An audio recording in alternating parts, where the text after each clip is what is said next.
श्री गणेशाय नमः। नमन मां शारदे। मैं राजेश कुमार तिवारी रामू काका। आज सुंदर कांड के तीसरे दोहे पर चर्चा की जाएगी।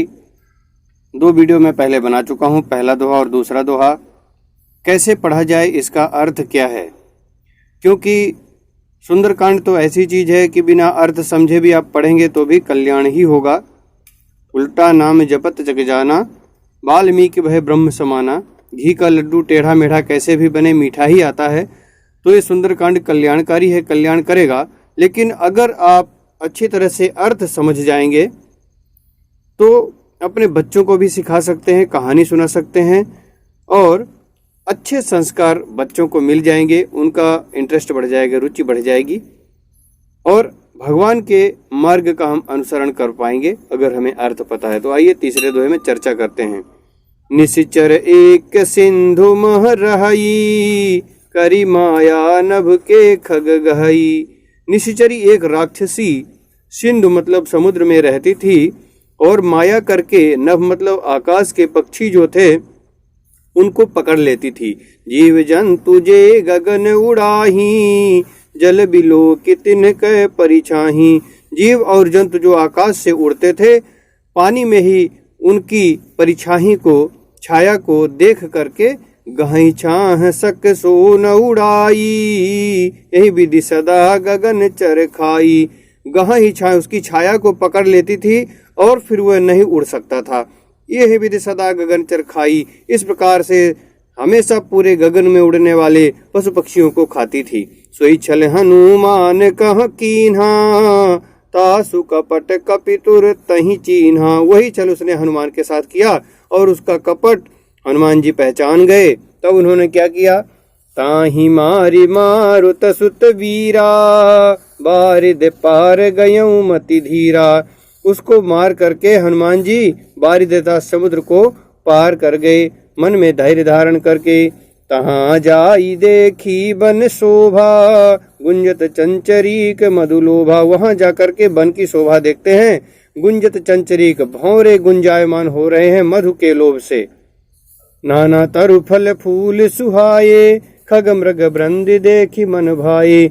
नाना प्रकार के जो वृक्ष हैं उनमें फल और फूल सुशोभित हो रहे हैं। खग मृग वृंद, पशु और पक्षियों, मृग मतलब पशु, खग मतलब पक्षी।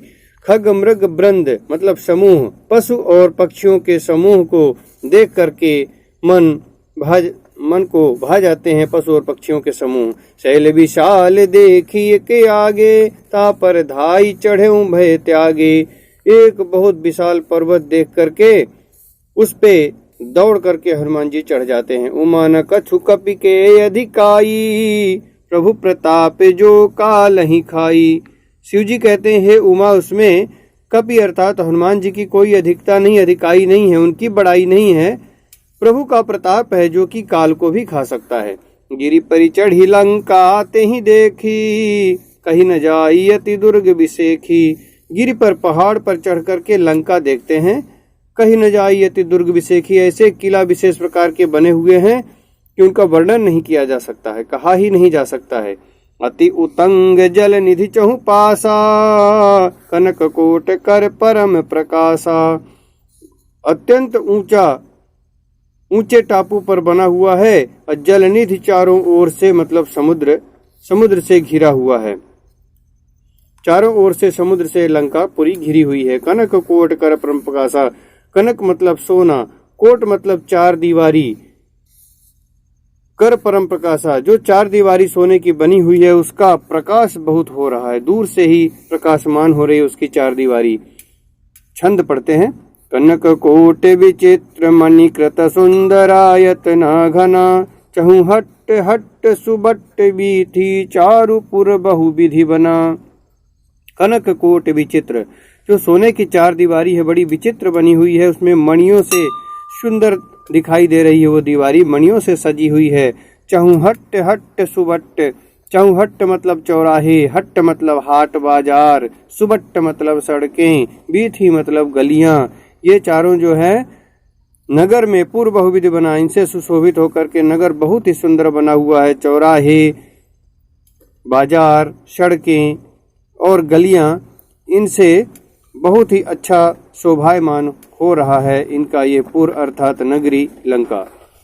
गजबाजी खच्चर निकर पदचर रथ बरु थनिको गने, बहुरूप निश्चर जूत यति बल सेन बरनत नहीं बने।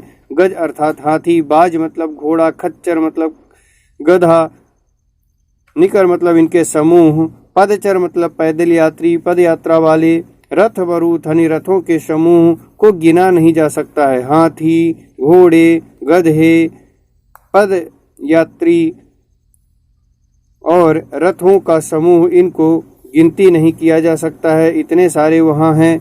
बहुरूप निश्चर जूथ, बहुत प्रकार से बहुरूपीय, बहुत प्रकार के रूप धारण करके वहाँ जो निश्चर हैं, राक्षस हैं, उनका जूथ मतलब जो समूह है। अति बलवती सेना, उनका वर्णन नहीं किया जा सकता है। इस तरह से लंका में हनुमान जी देख रहे हैं। बन बाग उपवन बाटिका सरकूप बापी सोहही।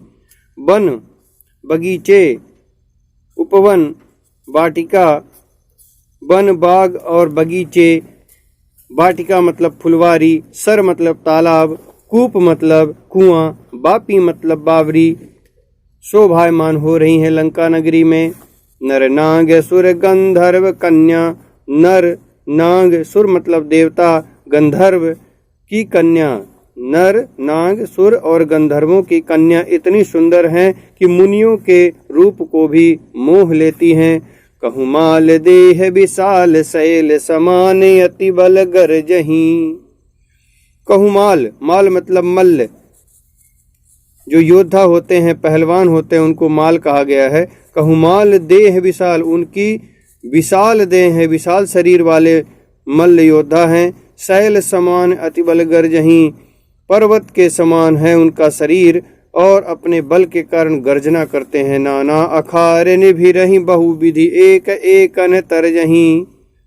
नाना प्रकार के अखाड़े खुदे हुए हैं उनको लड़ने के लिए और वहाँ लड़ रहे हैं। बहुविधि, बहुत प्रकार से दाव खेल रहे हैं। एक एक अन तरजही, और एक एक दूसरे को ललकार रहे हैं। करी जतन भट कोटिन विकट तन नगर चहु दिशि रक्षहि। करी जतन, यत्न करके जो उनके योद्धा है, करोड़ों प्रकार के जो योद्धा हैं, विकट तन उनके शरीर विभिन्न प्रकार, बड़ा विकट शरीर वाले जो योद्धा हैं, नगर की चहु दिशा चारों तरफ से रक्षा कर रहे हैं। कहूँ महिष मानुष धेनु खर अज खल निशाचर भक्षहि। कहीं कहीं क्या दिखता है कि महिष अर्थात भैंस, भैंसा, मानुष मतलब मनुष्य, धेनु मतलब गाय, खर मतलब गधा, अज मतलब बकरा। तो कहीं क्या देखते हैं कि भैंसे, मनुष्य, गाय, गधे, बकरे आदि को ये खल मतलब दुष्ट निशाचर भक्षण कर रहे हैं, खा रहे हैं। और क्या देखते हैं हनुमान जी, यही लागे तुलसीदास इनकी कथा कछु एक है कही। रघुवीर सर तीरथ शरीरन त्यागी गत पै है सही। इसीलिए तुलसीदास जी ने इनकी कथा कछु एक मतलब बिल्कुल थोड़ी सी कही है, क्योंकि आगे चल के यही रघुवीर सर तीरथ शरीरन, रघुवीर जी के सर अर्थात बाण, रघुवीर जी के, श्री रामचंद्र जी के बाण रूपी तीर्थ से इनका शरीर जो है त्यागा जाएगा और इनको गति मिलेगी। पैहि, ये गति पाएंगे, मोक्ष को प्राप्त करेंगे।